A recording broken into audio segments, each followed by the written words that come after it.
2 minggu pasca banjir dan longsor, pasokan listrik di sejumlah wilayah di Aceh belum kembali normal.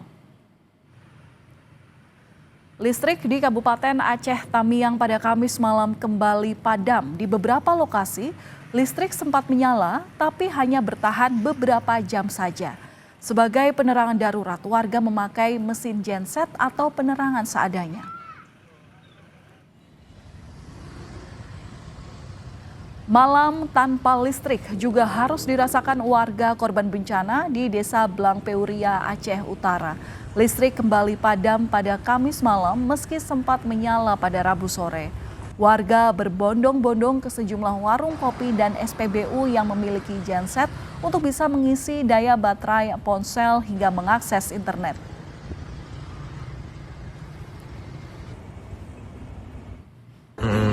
Dari tadi pagi sampai sekarang belum hidup. Belum hidup. Jadi aktivitas di rumah bagaimana nih? Ya nggak bisa ngapa-ngapain. Untuk jaringan HP sendiri gimana? Nggak bisa juga. Nggak bisa. Jadi kalau harapnya udah lampu, biar bisa semua berkegiatan seperti biasa kan. Ternyata semuanya nggak bisa. Air nggak bisa, masak nasi nggak bisa.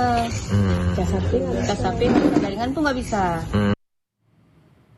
Selengkapnya soal situasi terkini di Aceh Utara, kita sapa jurnalis Kompas TV Zikri Maulana. Selamat malam Zikri, bagaimana dengan pasokan listrik di Aceh Utara? Sudah berapa wilayah yang sudah teraliri listrik kembali? Ya baik, selamat malam Valen dan juga saudara. Untuk listrik memang hingga malam ini untuk Kabupaten Aceh Utara belum dialiri listrik dikarenakan ini ada terjadinya gangguan di pembangkit Nagan Raya dan juga Arun Luxmawe sehingga suplai listrik tidak ada di Kabupaten Aceh Utara maupun di sejumlah kabupaten kota lain di Aceh.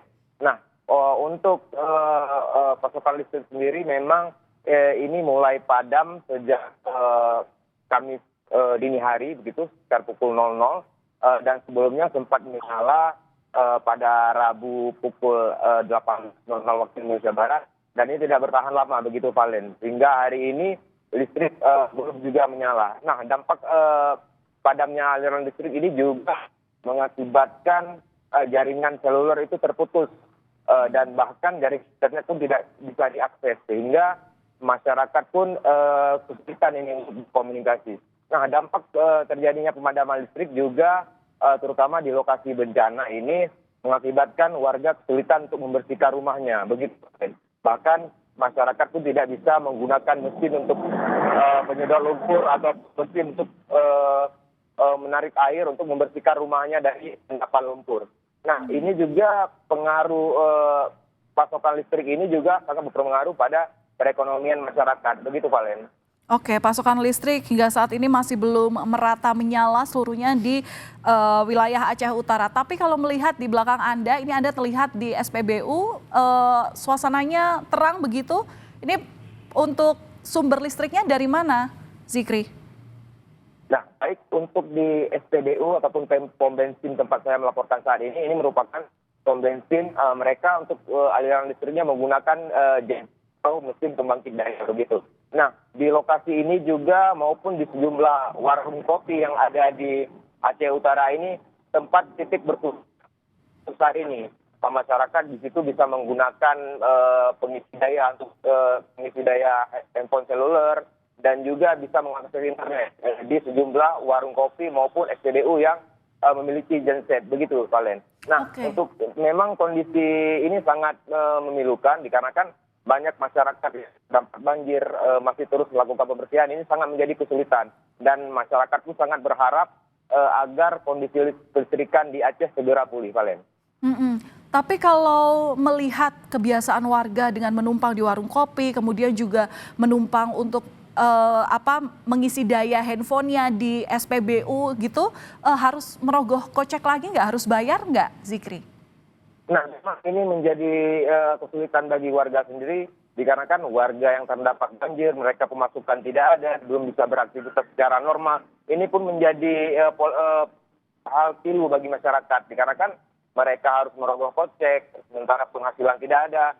Itu menjadi hal pilu yang dirasakan oleh masyarakat hingga saat ini, Valen. Mereka harus ke warung kopi maupun ke tempat-tempat yang bisa mengisi daya telepon mereka dan mengakses internet. Sehingga setiap warung kopi mereka harus membeli minuman ataupun makanan untuk bisa menumpang mengisi daya baterai telepon seluler. Begitu, Valen.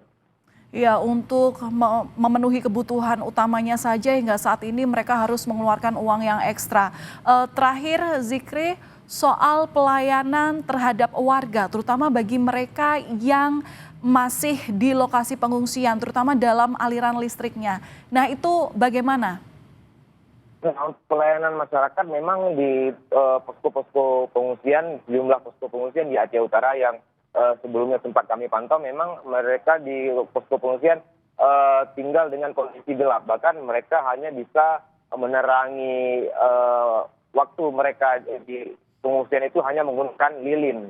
Begitu, Valen. Nah, ini memang sangat menjadi perhatian untuk banyak warga, dikarenakan memang kebutuhan saat ini yaitu aliran listrik dan juga jaringan telepon seluler agar mereka bisa mengakses komunikasi, Valen. Baik, terima kasih atas laporan Anda, jurnalis Kompas TV Zikri Maulana langsung dari Aceh Utara. Jaga kesehatan selalu, Zikri. Salam dari Jakarta untukmu selalu.